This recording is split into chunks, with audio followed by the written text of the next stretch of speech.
and the number one player, the number one quarterback in the cycle of 2025, Bryce Underwood, pledged to LSU, and Underwood committed on Saturday afternoon. He pulled the 19 jersey out of to pledge with the LSU colors. He chose LSU over Michigan, Alabama, Colorado, Penn State, Oregon, and Florida State, who were the finalists.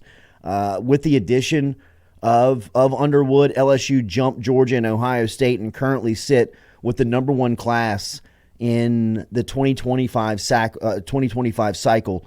They have 8 commitments for 2025, which include Bryce Underwood, the number one overall player in the class, Harlem Berry, who is the number one running back in the class, DeCorian Moore, who's the number one wide receiver in the class. Keelan Moses is another guy in that class that is, I don't want to turn Keelan Moses into, just the guy that has become the voice and the face of this class.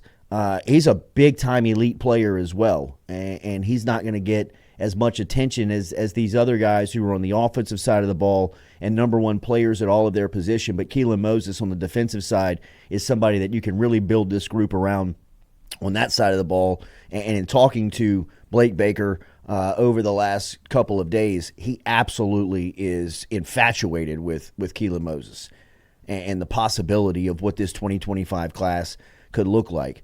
Another thing that we did not touch on with Baker is how much he loves recruiting. Like he's not just good at it, and he's not dominant at it, and really, has shown that he can handle that part of the job. He loves it.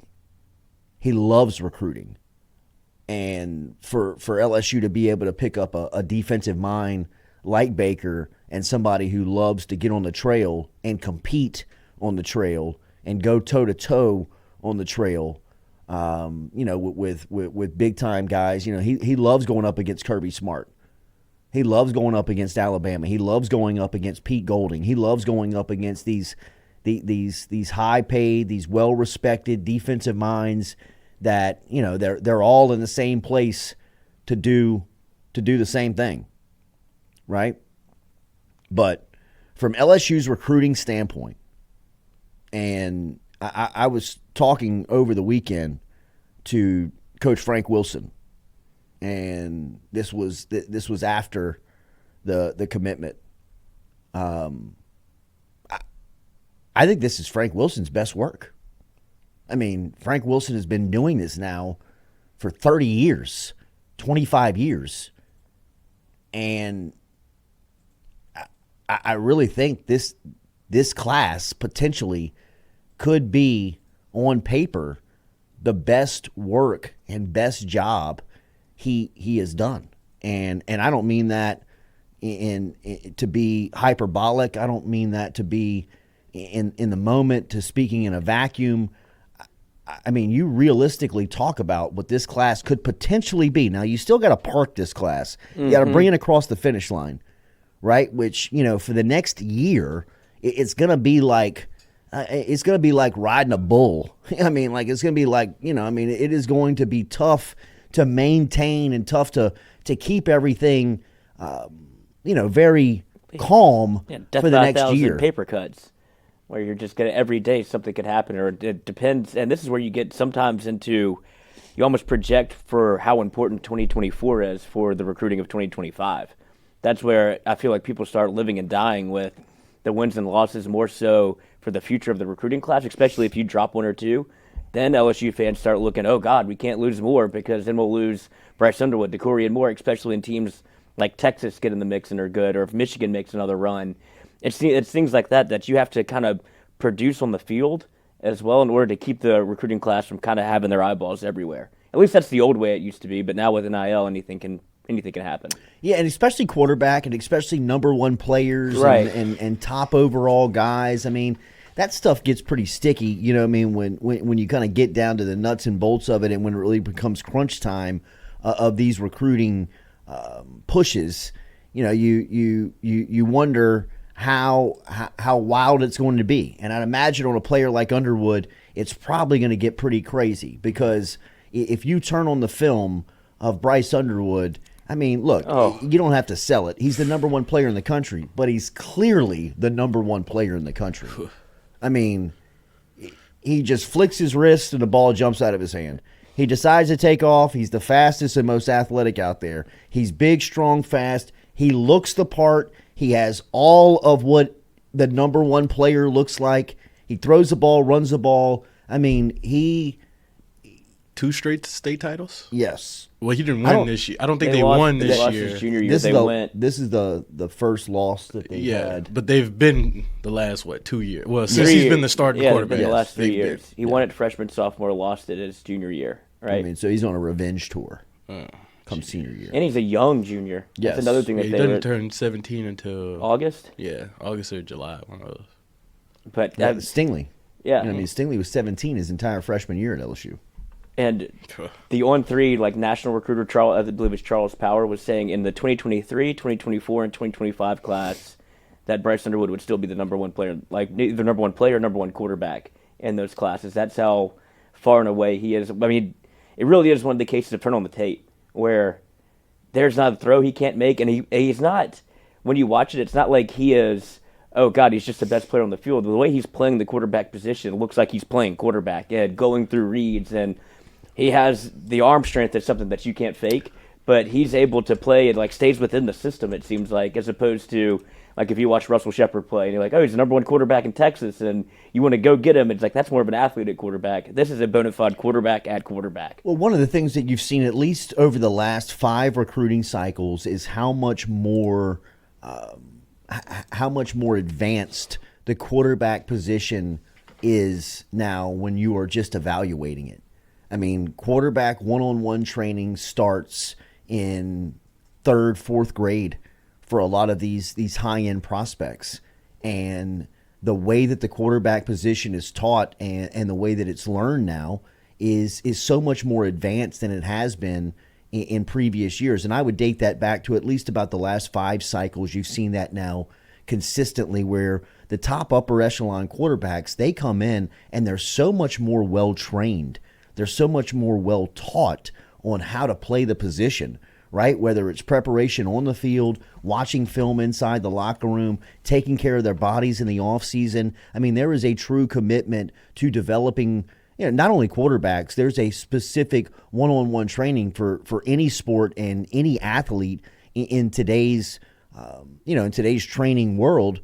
But in the sense of the quarterback position, that there is much more highlighted and much more intent of teaching that position than it seems like there has been in a long while. And like I said, I would say for at least the past 5 years, you've seen quarterbacks come out that are so much more well-trained in playing that role. And when you watch Bryce Underwood play, you can specifically see that he has been trained to play quarterback. I mean, 10 years ago, if we're watching Bryce Underwood play, he's just out there running away from everybody, throwing it over everybody's head because that's who he is. I mean, like athletically gifted, naturally gifted, that's who he rolls out of bed, and he is.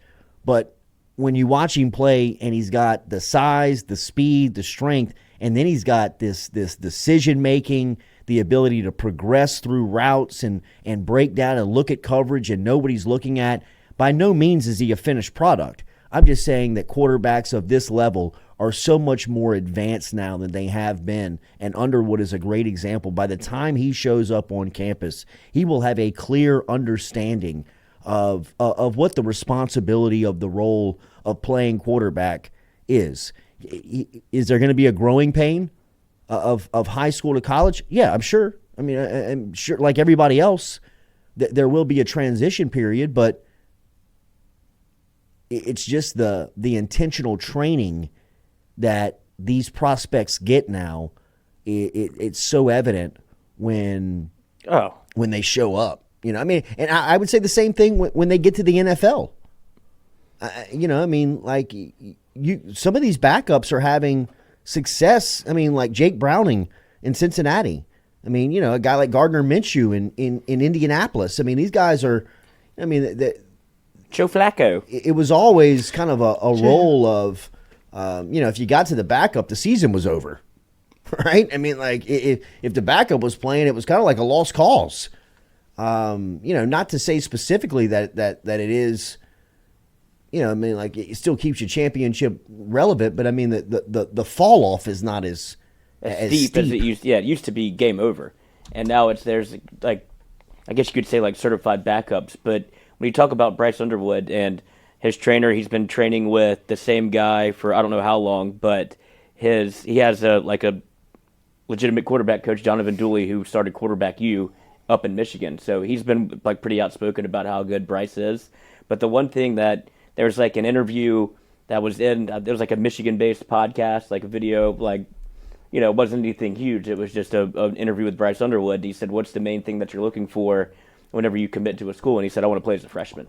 And if you look at the timeline for LSU, if that would run into Garrett Nussmeier coming back next year and then Underwood being on campus for his true freshman year. So it'll be tough to keep this guy off the field. Right. I mean, like he's one of these guys that you look at and you're like, whoa. Yeah. I mean, how fast can he get here? Right? And I don't think that's any disrespect to Colin Hurley or Ricky Collins or whoever may be in that room at the time. I mean, you're just talking about a level of prospect that, I mean, it seems like he's got everything you need. I mean, like, and more. I mean, just the way he'll have more. He plays and the size, the speed, and everything that comes along with him. So, and he's playing in a I think Belleville isn't the biggest type of competition. Yeah, I think it's like a 2A school. But I don't think that really is that's the thing that makes me give more credence to how good he is, because he's playing at such an elite level when he's not just running over people and like running away from people. He's playing the position, throwing it where it needs to be thrown. He's playing on schedule. Like, it doesn't matter if you're going against 2A or 5A. It's the way he's playing the position is what like stands out to me whenever I watch him on film, and he is as gifted of a quarterback as I've seen come through, not only to LSU, but probably anywhere when you watch him this early, who's played a significant amount of football at a young age. I guess he would, if there's a comp, I guess it would be for LSU, at least Parallel, like when it just looks so natural coming out of your hand. And they didn't even have this type of huddle film on him. Like, you can watch full games in 4K, and you're like, you can really see what's going on. When it was Jamarcus, it was a VHS tape. You're just like, good Lord, it looks like you're trying to find the aliens in Miami, where like, I don't know what I'm looking at, but it looks good. And then with Parallel, it was like just coming onto the scene to have these recruiting services. Underwood, everything's out there. Yeah. You can watch any game you want, and you're hard-pressed to find anything bad. But he had 40 touchdowns and 2 interceptions this year. Whew. He's great. I mean, he's fantastic.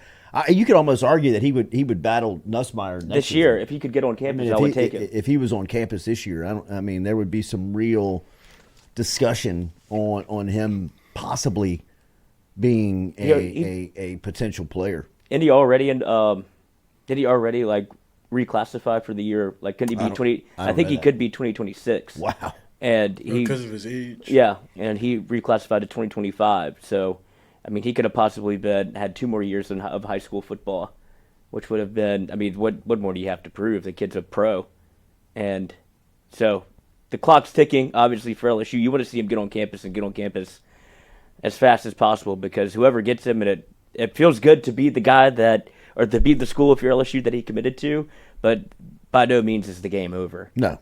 I mean, in fact, I would say it's just getting started. Right.